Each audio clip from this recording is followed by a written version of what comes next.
Agora que a gente já identificou o nosso extrato, né, a gente já colocou aqui todas as referências relacionadas ao nosso fluxo de caixa, é hora da gente transportar aquelas informações para o nosso relatório gerencial, né, para o nosso fluxo de caixa.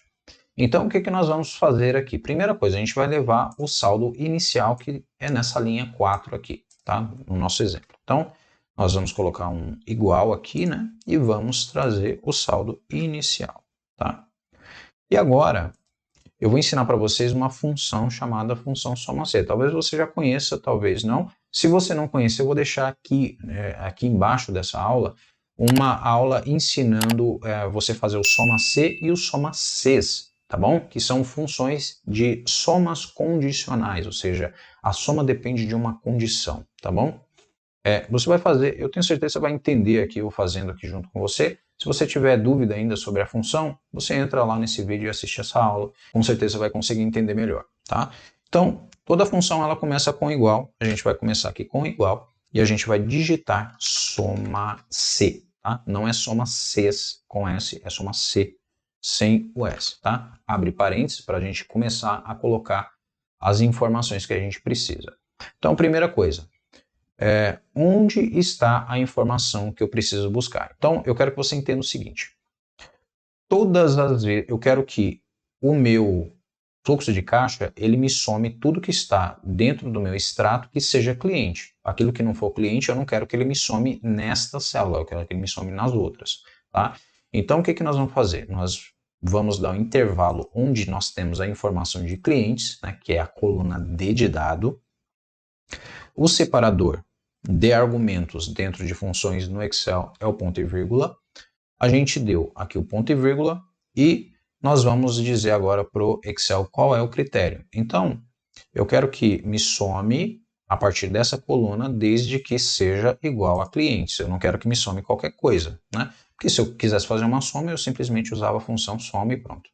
Então, toda vez que for cliente aqui na coluna D, eu vou somar, mas eu vou somar o quê? Eu vou somar o que está na coluna C, que é a minha coluna de valores, tá? Então, eu venho aqui, fecho e clico, dou uma soma, tá bom? E eu vou fazer o seguinte, eu vou copiar e colar para todo mundo aqui, tá? Se você não entende o que eu fiz, eu dei um Ctrl D, selecionei aqui e segurei o Ctrl D, tá? Tem um livro aqui, tem um e-book, né? Aquele e-book 10 Times lá, é o Atalhos do Excel 10 Times, que ensina a fazer isso daqui, né? Então é importante que você aprenda a usar os atalhos do Excel, tá? Aqui eu vou copiar e vou colar aqui na linha do CAPEX, também, simplesmente Ctrl C e Ctrl V, tá? E pronto.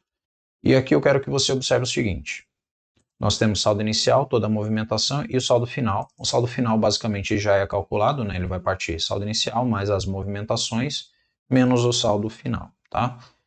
Essas movimentações aqui tem que ser igual à soma, né, do nosso extrato. Então, lá no saldo final do nosso extrato, ele tem que dar 16.245 e você sempre tem que fazer um cheque, tá? Então aqui a gente vai fazer o cheque aqui mesmo, tá? Tem, ó, vamos somar assim, ó, 16.245, tá bom? Sempre, ó, sempre, essa é uma dica de ouro que eu vou dar para vocês aqui, ó.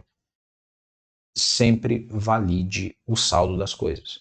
Saldo inicial, vai lá e olha se o saldo inicial está batendo. Saldo final, a gente vai lá e olha se o saldo final não está batendo. Eu vou te dar um exemplo aqui de propósito, tá? Vamos dizer que aqui eu colocasse, por exemplo, um número assim, tá vendo? A minha soma está zerada, é como se não existisse nada, como se fosse juros aqui embaixo. Só que se eu não amarrar esse saldo aqui, ó, se eu não vier aqui e saber que o meu saldo final tem que ser 16.245, vai passar e o saldo eu vou levar esse relatório para frente errado, tá bom? Então é importante que você sempre valide o saldo, tá? Saldo inicial e sempre valide o saldo final. Então vamos dar os Ctrl Z aqui, que aí ele voltou para 245, nosso saldo inicial e o nosso saldo final está amarrado, ou seja, a nossa movimentação ela está batendo, né? Ela está correta desde que a gente tenha classificado corretamente tudo isso daqui, tá bom? Então, essa planilha aqui resolvida, eu vou deixar aqui abaixo dessa aula para você tomar como referência, mas é claro, você precisa também exercitar com a planilha que eu deixei para você nas aulas anteriores. Beleza? Faça quantas vezes você precisar esse exercício, coloque em prática aí na sua empresa, e se você tiver alguma dúvida, você me coloca aqui no campo de comentários.